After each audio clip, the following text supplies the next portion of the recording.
morning, good afternoon, or good evening, no? Sa lahat ng nanonood ng video presentation ko. For this, sa Pilipinas kasi it's afternoon, okay? So sa lahat ng nakikinig at first time na nanonood ng video ko ngayon is, by the way, I'm Louie. So, I was a former real estate agent and then naging former employee din, tapos naging entrepreneur, okay? So, currently yung pag-uusapan natin for this afternoon is we're going to talk about different types of investment. Since yung sinabi ko kanina, I've been into real estate. I've been a real estate agent since 2018, yeah. 2018, and then nag-decide ako na lumabas sa real estate or na mag-venture ng other income opportunity. Let's say last year of August, okay? So that's when I've decided to master yung sa health side naman. But before we are going to start with yung klaseng investment portfolio, ngayon ang pag-usapan muna natin is I'm going to share with you based on my experience, based lang po sa knowledge ko, is more on ano ba yung meaning, no, before we're going to start with klaseng type of investment, is we're going to talk about first kung ano yung definition ng investment. Okay, so I hope it's okay with you. Just bear with me. So, number one is, pag sinabi mong investment, it's passive. Ibig sabihin, ang gagawin mo lang is you just put money, no, you just put something out of that kind of investment, and then later on, you will have a return. Kumbaga, you don't make much of effort sa investment, type of investment na kinuha mo. You just have to grab the opportunity, and later on, you will benefit from it. Yan yung definition ng investment. And then, pangalawa is, magkakaroon ka ng leveraging. It means that, maybe, may mga investment kasi na, you have to make an effort, a little effort, and then when the time comes na you don't need to make an effort, tapos magkakaroon ka ng benefits along the way. And number 3 is yung pinaka-importante doon sa any kind of investment, it's long term. Kumbaga long term yung benefits. Hindi siya short term. Ibig sabihin noon is pwedeng for lifetime siya magiging benefit, no? Hindi lang ikaw yung magkakaroon ng benefit, kundi family mo later on. Okay, so balikan ko lang. Actually, I'm Bisaya, so nahihirapan ako mag-Tagalog, but I'm trying my best to explain these things. But ulitin ko lang, we have 3 things na dapat natin consider before tayo before we can say that this type of opportunity is into investment. So, number 1 is passive return.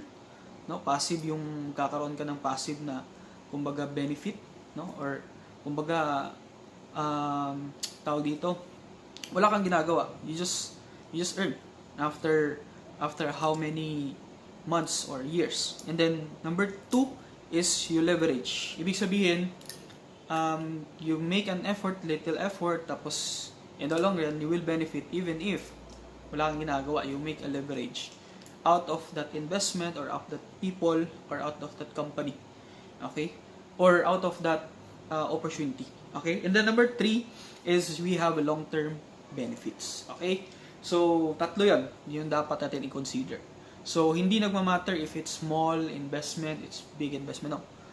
All it matters is, these 3 benefits or 3 things na dapat may consider before you can say that yung sinalihan ko, yung kinuha ko na opportunity is an investment, not a active na income or kumbaga active cash, kung cash flow ba siya or investment.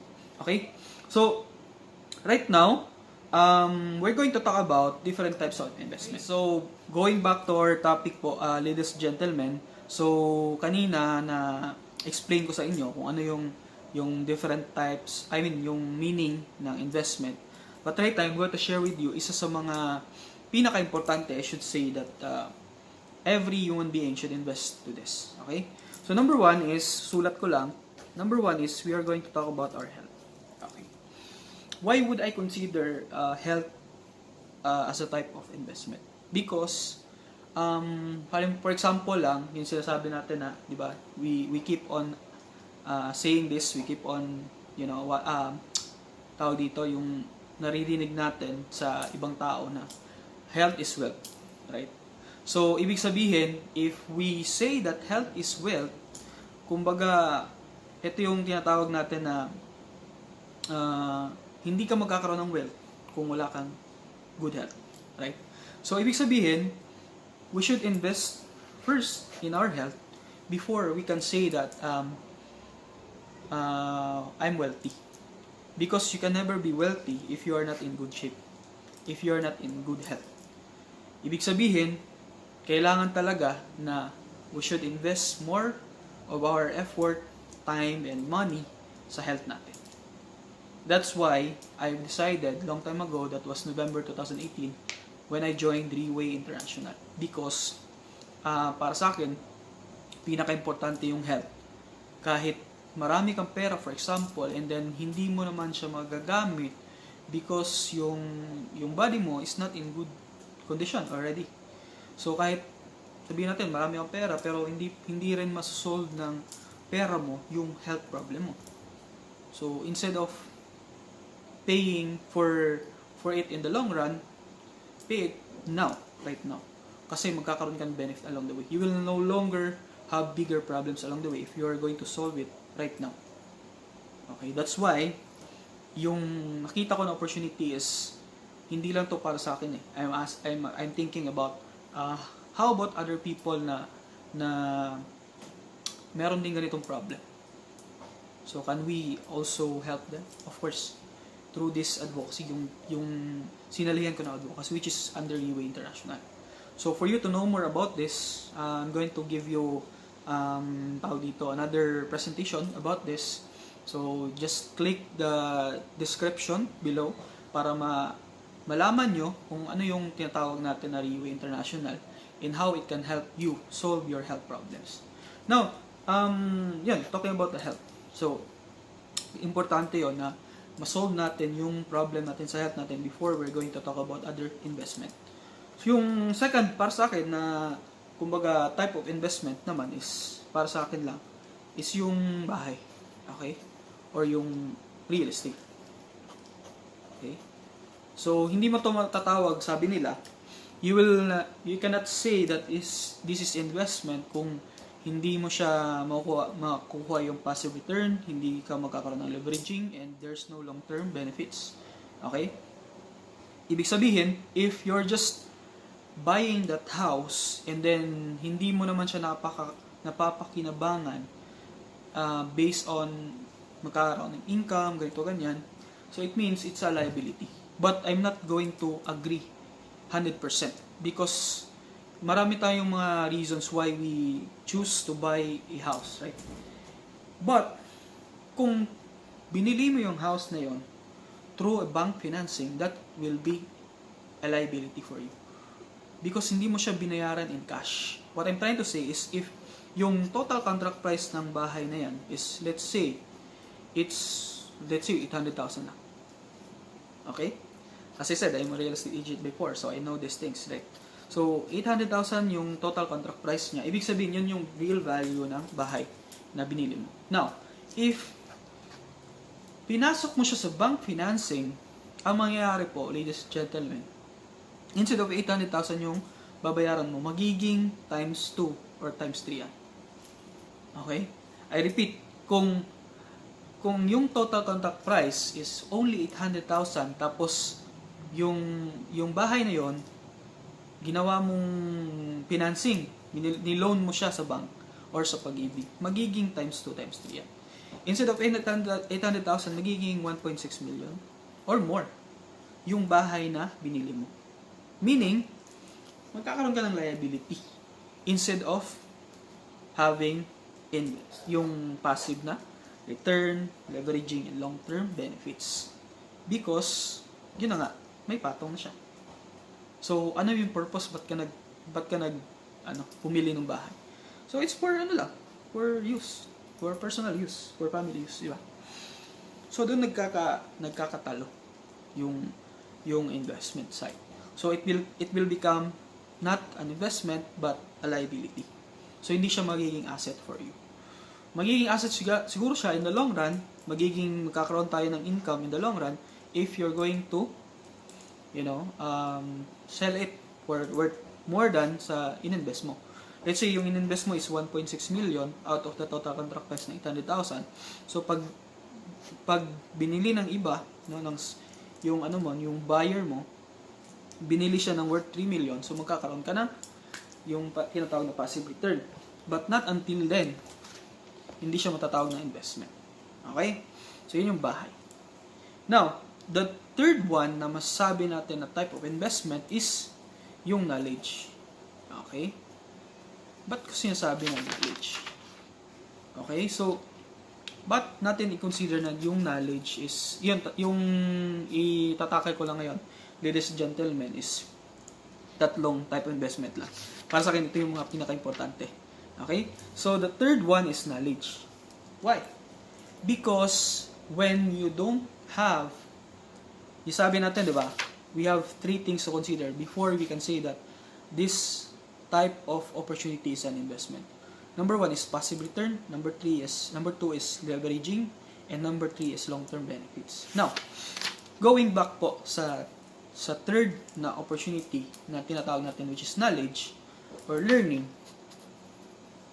Okay, how can you sell such things or how can you start a business if you don't have enough knowledge about it? How? Or let's say how you're going to become successful knowing that your goals is, for example, gusto mo magkaroon ng bahay na worth 5 million. Okay? So gusto mo magkaroon ng sasakyan na worth 2 million. Okay? So ang dami mong gustong mangyari sa buhay mo because you are an entrepreneur, right? But the question is, how are you going to acquire all these things if you don't have enough knowledge on how you're going to acquire these things? Sige nga. Diba? Ibig sabihin, we all need a learning or knowledge for you to become successful. So, pag marami ka ng alam and nalaman mo yung pasikot-sikot sa negosyo na sinalihan mo, no, tulad ng advocacy ko ngayon, which is the RIWAY International, I'm going to give you the details right after this presentation, yung topic natin, for you to know more about this, because this is also a leveraging for me. Because I'm an entrepreneur, so I have a lot of people tinutulungan ko to guide them about this advocacy and how we are going to help people na ma-address yung mga health concerns nila and also their wealth concerns, di ba? Yung finance na problems nila. So, importante na magkaroon tayo ng knowledge before we're going to step in sa tinatawag natin na opportunity or let's say business, no? So, kailangan matutunan mo yun. There's no such thing as, kumbaga, yung elevator to success. Wala pong ganun. So, it's a stairway talaga na hindi mo alam kung if you're going to become successful or not. So, it's a process. But, of course, with the system, with the right system na sinasabi natin, and with a perfect platform na ibibigay sa'yo ng company or advocacy na sinasabi natin, later on, you will realize that these things are really attainable. Okay, so ako kasi for the past 2 years, so I've been doing this for part-time since November 2018, and then nag-decide ako to make it full-time last August of 2019, last year lang. So I reached the potential ng business, and marami akong natulungan, not just me. Ang iba nga, mas malaki pa yung ni-receive nila na income every month, more than me. Because sila, they decided already.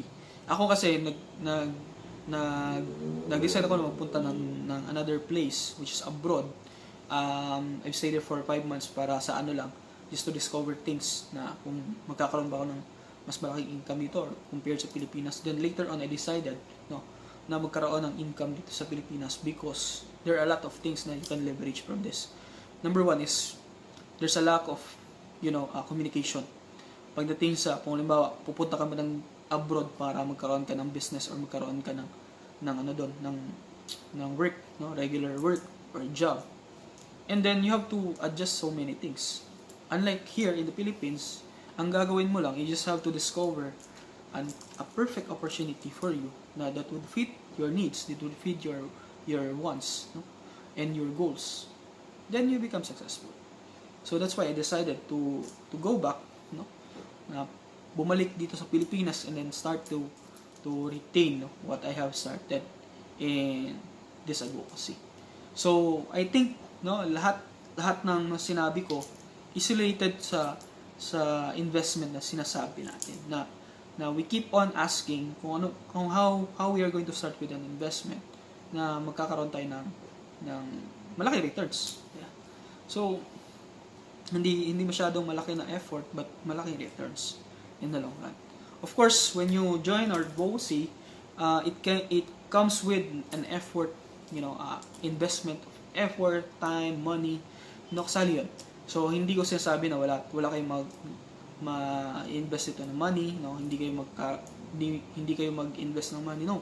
So all of these things, hindi lang po money yung pinag-usapan natin. Yung effort, time mo, and ability to learn about all these things. So yun lang. I would like to thank you for coming to this yung topic for this afternoon. I hope you learned something from me. If you're going to ask me kung ano ba yung mga gusto niyo malaman, talking about health, real estate, and also about learning, no, or opportunity, just comment down below para matulungan kita kung paano mag-start, especially sa advocacy na.